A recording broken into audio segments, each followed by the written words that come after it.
Be forced them to sell it, probably. Yeah, and I think that's, we would have to educate people Well, as to what that risk would be. I mean, we'd have to have, It's voluntary to sign up, right? It's voluntary to sign up, and they have to meet special requirements.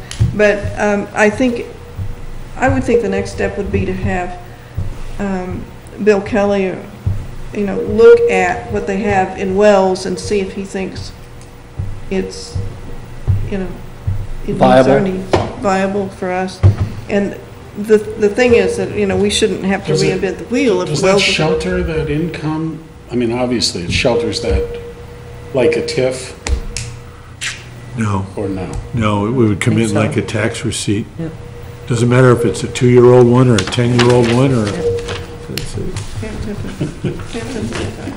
So... But anyway, I do think, and it could be that only a few people would do it.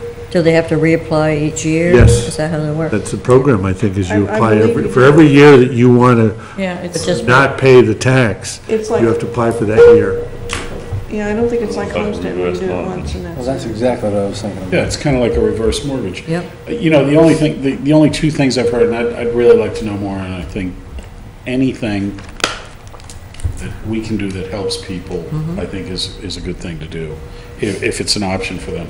I mean, the obvious thing, though, is that it's going to, for whatever period of time, that money is out of the stream, so you have that loss. But once you eventually get to a point where, you're starting to collect, it would balance out, I think. But the other one is, somebody here at City Hall would really have to be able to know this thing and to sit down and be able to explain it to somebody. Oh, sure. yeah. So, And that would take time. And it does deal with confidential income stuff, Yes. but I would think that the GA person might be the one who would, most likely do that. Do I have a copy of that ordinance? I don't know, but I have it electronically, I believe. Would so you send it to me? I will send it to you. Thank you. Yeah.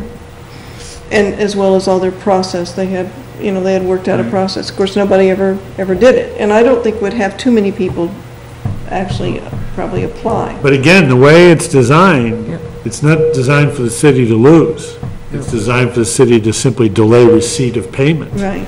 Plus, you get interest, so the future dollars are offset by real value in hand today. So there's not a loss associated with it, it's just a process. Right. As far as I can see.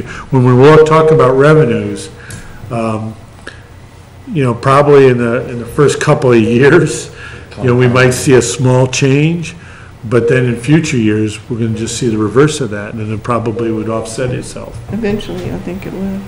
that interest should be compounded too, wouldn't it? I think it does. It does. I mean, we could be rolling up You could, and each year could have a different interest rate. Depends on what the state sets for a rate. Yeah. So you could have, there's a lot of things you'd have to be on top of. Tax collection is a horrible process. I mean, we say to people, pay or we're going to take your property. I mean, it's a horrible thing to say to anybody. Yeah. And I agree with Mary that the 45 days after somebody passes away is ridiculously short time. So before we have our final discussion on revenues, revenues, yes.